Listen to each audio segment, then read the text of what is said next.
Welcome back to Golden Rule Radio, your weekly recap of the precious metals markets and the news that moves the markets. And it's a pretty newsworthy week this week as we're having some breakout action in the precious metals markets, certainly in gold and potentially pending here in silver, as we're seeing the U.S. dollar continue to show weakness despite rising interest rates. So I figured I'd bring Robert in this week. Rob, thanks for joining me. Tori last week, Rob the week before. So I'm doing the whole gambit this month, I guess. Well, it is April now. It is, yeah, okay, new start month. April with, you got me. I don't think I've been on the show since before the first of the year, so it's nice to be back. Appreciate you coming back in. And big week, especially big week, because there's not really a single solitary news event you can tie to a major gold breakout, at least that I would want to point out on the show. So from just strictly a trading standpoint, Robert, what makes gold go up like it did this week? More buyers than sellers. And that does it, folks. So there you go. No, and you're not wrong. I was looking at the equities market. I was looking at the dollar, looking at some of the commodities across the board, and there doesn't seem to be a running theme. So it does sort of appear that what we're seeing here is maybe just a trading move in the price of gold as we continue the bull market upward that we expect to be seeing right now. Yeah, well, 6 months ago, we were sitting here looking at 1,600 and change gold, and now we're looking at over 2,000. So is gold telling us something? Obviously. Who would be buying gold at this pace if gold didn't matter? $1,600 6 months ago, 2,000 and change now. Really the next hurdle to get over is only one more little tiny $50 step higher. And then you're at new all-time highs. Right.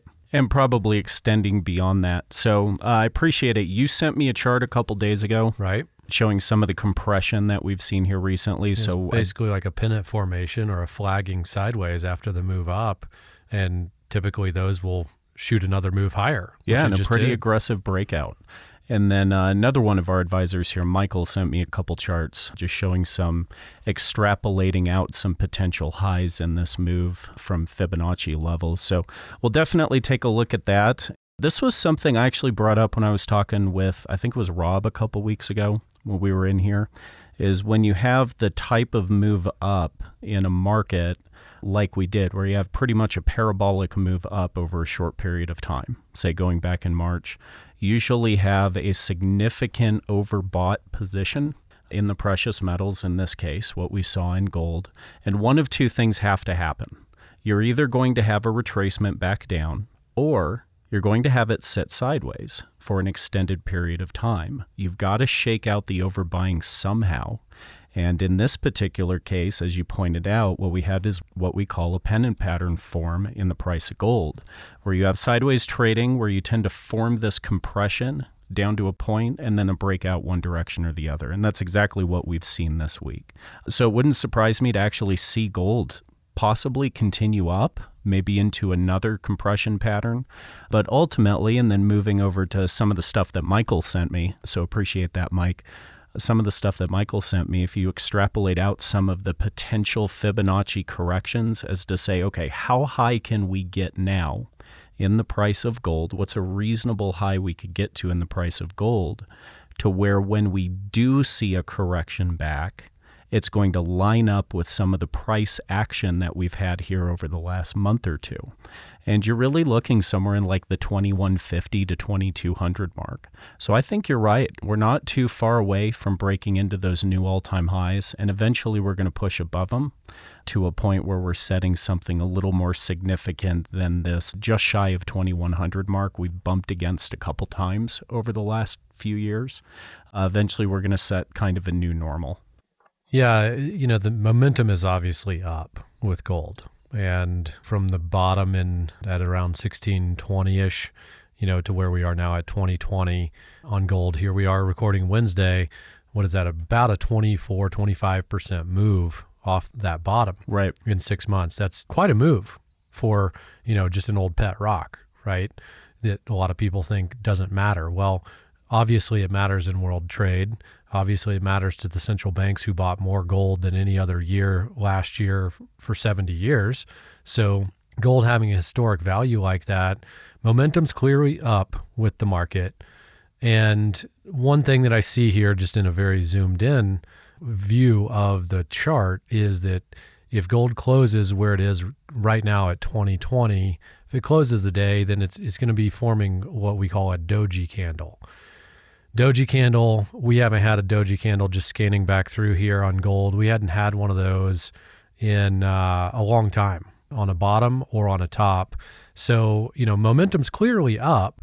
It wouldn't surprise me to see it just continue higher, break a new all-time high, go to 2150, go to the 2200 mark, that what you're talking about on the Fibonacci extension. But this Doji Candle can sometimes indicate a short-term reversal.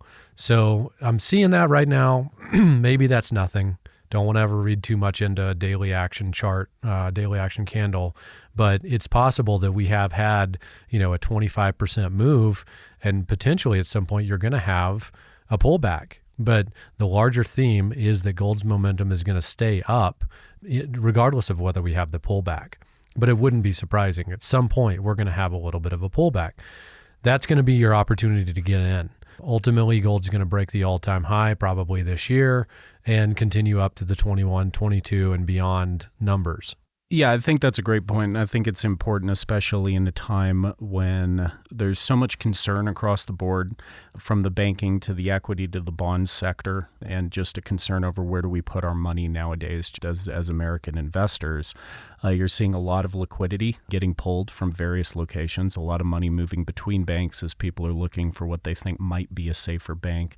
And you're seeing a fair bit of money come out of things like equities, certainly in the short run at least, to where people are just looking for liquidity. They're looking for safety, security, and protection, which makes it interesting to me that we're also looking, at least on an international scale, things like the DXY, the dollar index, continues to fall despite higher and higher interest rates. And unfortunately, higher interest rates are also not correlating to higher bond yields. The 1 year still sits a couple percent above the 5, the 10, the 30. But actually, when Powell raised interest rates last week, the yields on some of your treasury bills came down. So I think the market is starting to realize, for those that aren't already on board, that probably the interest rate rises are at least going to hold here, if not continue. Maybe we're stopping asking for the punch bowl back and the free money back. And the U.S. Central Bank continues to kind of fit the bill too, because they're robbing Peter to pay Paul, where we're raising the interest rates on one hand to try to calm down some of the excessive lending and excessive borrowing that's taken place.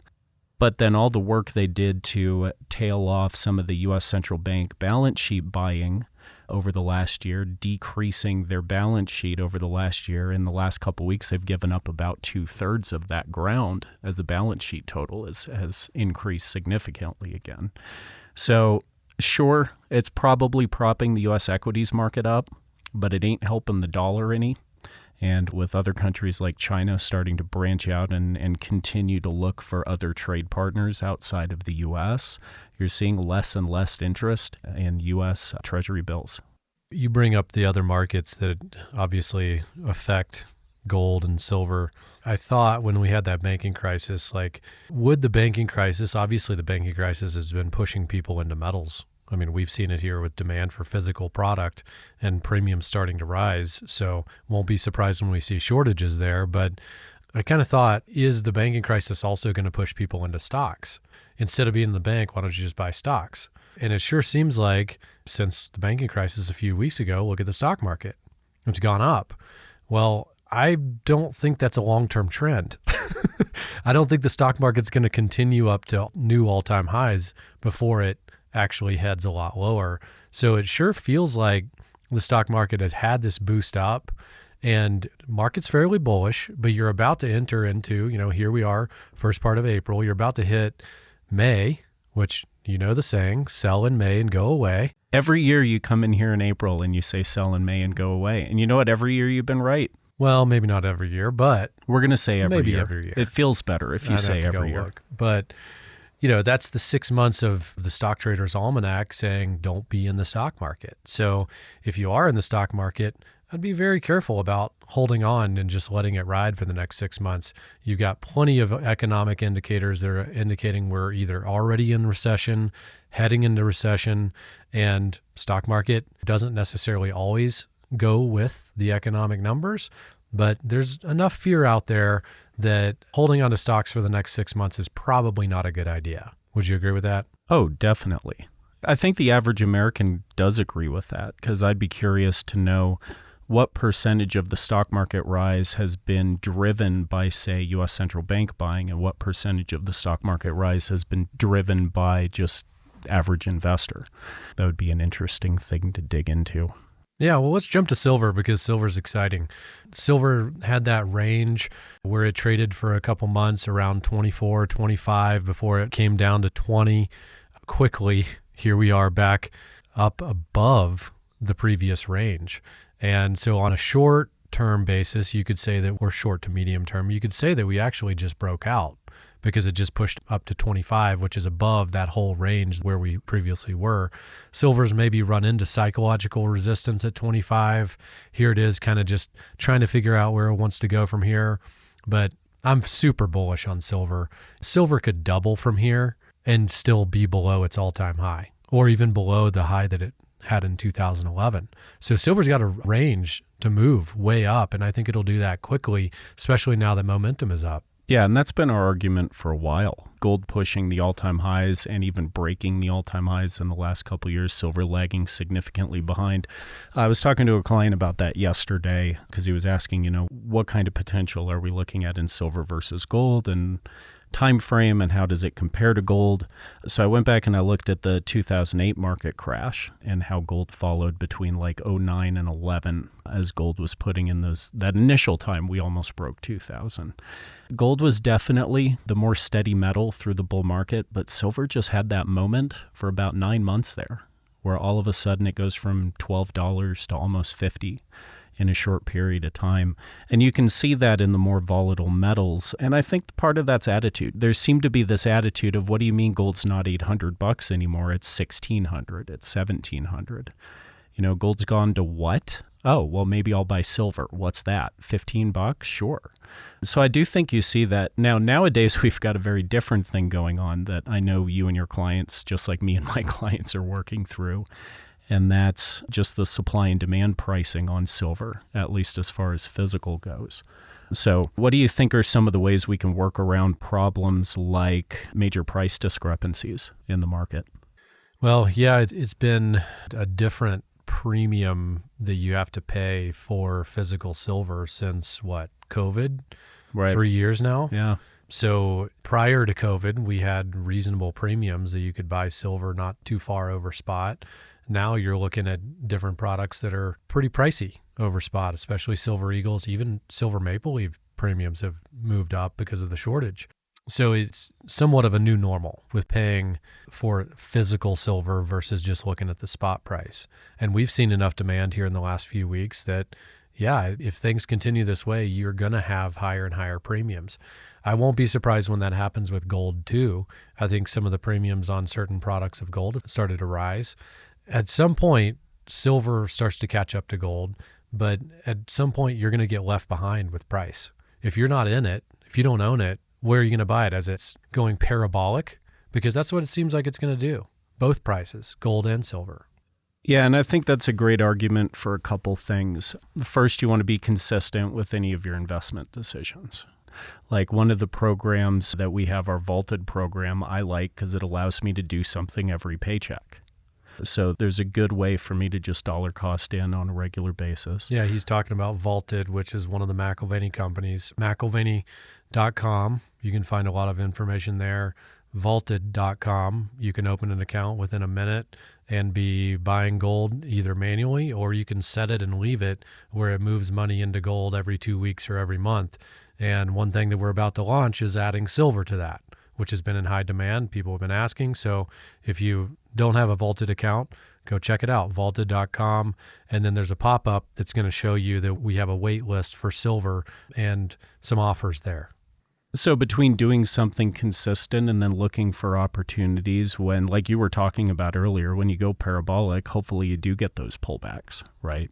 And between those two things, I think you're right. I think some of the decisions that you can make now as we're moving into a period of bull market that we've seen before that could be pushed by mania and not reason, You definitely want to be in a position where you're not trying to catch that bus while it's moving at those exaggerated levels. Yeah, I think the metals prices are going to leave a lot of people behind wishing they'd bought it where it is right now, even higher. Well, we're going to call that a show because there's so many things we could talk about, all types of things going on in the world, but we're looking at the numbers, and the numbers don't lie. Gold up 25% in 6 months, obviously bull market, and it's going to continue. So that does it for this week. Thanks for listening. You can follow us on Twitter at ICA Gold, like us on Facebook, McIlvaney Financial. Give us a call, 800-525-9556, and have many resources on our website, McIlvaney.com. Thanks for listening. Have a great week.